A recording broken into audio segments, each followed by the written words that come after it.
dizzy. Joe Biden deals Meghan a strong blow as bluntly dismiss her political letter at last minute.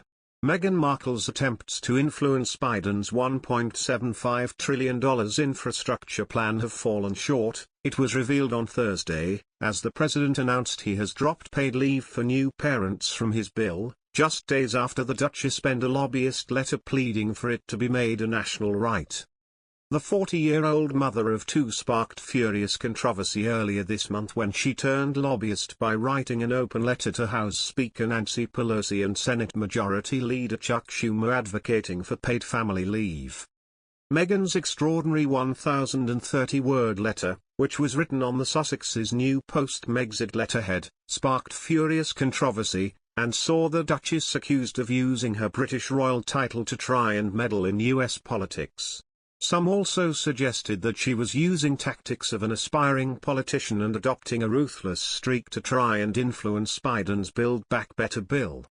However, her efforts have now been proven in vain after the president announced on Thursday that he has cut his proposals for paid national leave for all new parents from his infrastructure bill, which has been tangled up in Congress for months, in a bid to push it forward.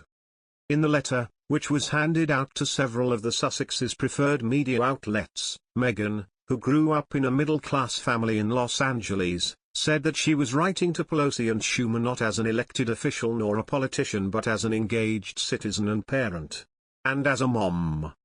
In one of the most astonishing parts of her letter, she suggested that her own family was impoverished, even though her father was an Emmy Award-winning lighting director and she was educated at private primary and secondary schools. She painted a picture of humble beginnings and saying that her family struggled when she was young, despite her well-documenting middle-class upbringing on Thomas Markle's $200,000 a year salary. "I grew up on the $4.99 salad bar at Sizzler," the Duchess of Sussex wrote. "I knew how hard my parents worked to afford this because even at $5, eating out was something special, and I felt lucky.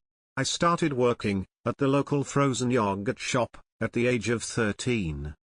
She continued, "I waited tables, babysat, and piecemeal jobs together to cover odds and ends." However, Meghan failed to mention the $750,000 California state lottery win her father scooped in 1990, which funded her secondary education at $9,412 a semester Immaculate Heart High School in LA. Also missing from the letter was any mention of the sprawling $14 million mansion in Montecito, California, where Meghan now lives with husband Prince Harry and their two children. The couple's series of lucrative deals with Spotify and Netflix, thought to be worth well over $150 million, were also omitted. Meghan did concede that she has not had to struggle in the same way that other parents who are not offered paid leave have. However, she admitted that both she and Prince Harry, 37, felt overwhelmed after they welcomed their second child, Lilibet, earlier this year. Meghan and Harry were able to take 4 months family leave after the birth of their daughter Lilibet in June this year, retreating to their Montecito home for several months before returning to work in September. The Duchess was also able to take time off after having Archie in 2019, staying at home for 4 months before returning to work. The couple also reportedly used nannies to look after their children in the UK, and hired and fired several after Archie was born in 2019. Meghan then went on to attack the American economic system. "Many of our economic systems are past their expiration date, and as you well know, too many Americans are forced to shortchange themselves when it comes to what matters to them." Despite Meghan's claims that her letter was sent as an engaged citizen, parent, and mom, it was viewed by many as her most overtly political intervention in U.S. life yet. After speculation she has dreams of being a Democrat politician or even to run for U.S. president.